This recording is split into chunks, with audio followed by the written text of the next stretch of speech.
Today is August 25th, 2024, and this is our weekly update on the ongoing war between Israel and the terror organization Hamas in the Gaza Strip. Shalom, friends. This is Akiva Gersh with Israel in 5, where we give you everything Israel in 5 minutes. Please like and subscribe. And if you have any questions, want to keep the conversation going, please do so below in the comments. This was a heavy and hard weekend of fighting. 4 soldiers were killed, 3 by an explosive hidden in the ground, and another soldier in a separate clash in the Gaza Strip, bringing the total number of IDF soldiers killed since the ground invasion started many months ago to 338.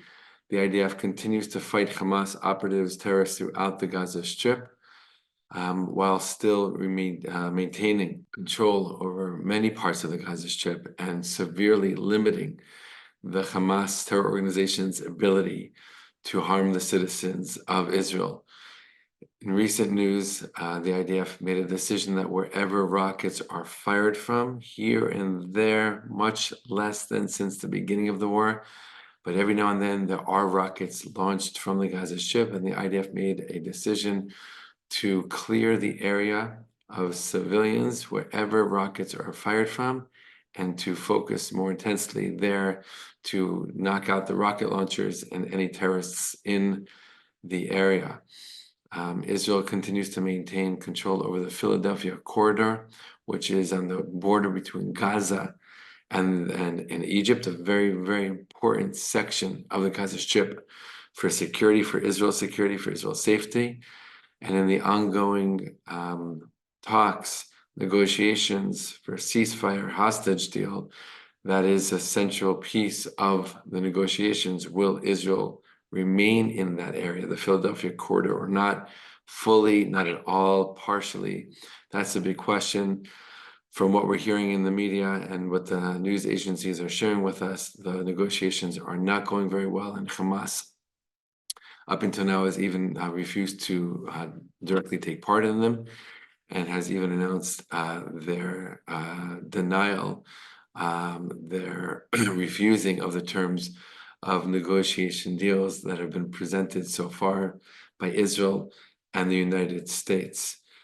In other news, a big part of what's been going on in the past couple of weeks has been the threat of retaliation, both from Iran and by the HEZBOLLAH terrorist organization, who Israel continues to fight since October 8th, every single day.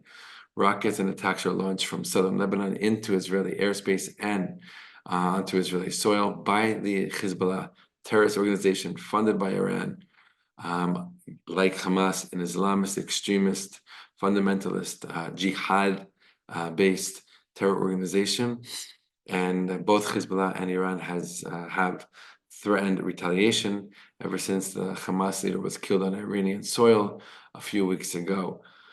It has been reported, we learned in recent weeks, that they're waiting for the terms of the ceasefire, the possible ceasefire negotiation and hostage deal, to see if it would come through, and only after that determine and make the decision if they would actually launch retaliation.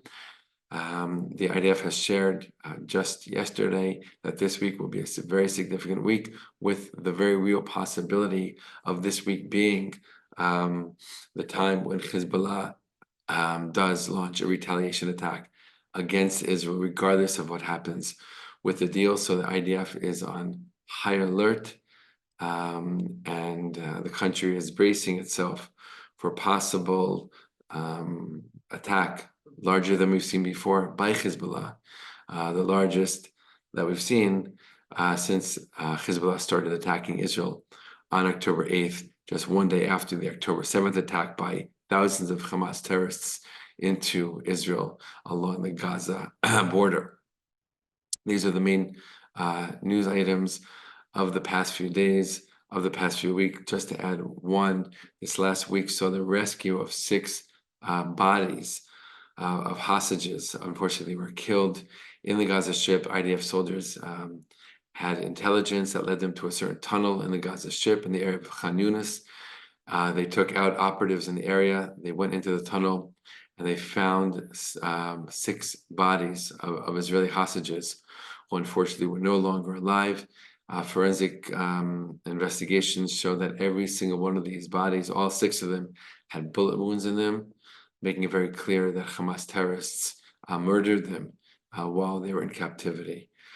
We continue to pray for the safety of the soldiers, the release of the hostages quickly, and an end to Hamas rule in the Gaza Strip, and the restoration of peace and security to all Israelis, especially those living along the border with Gaza, as well as the border in the north of Israel with Lebanon.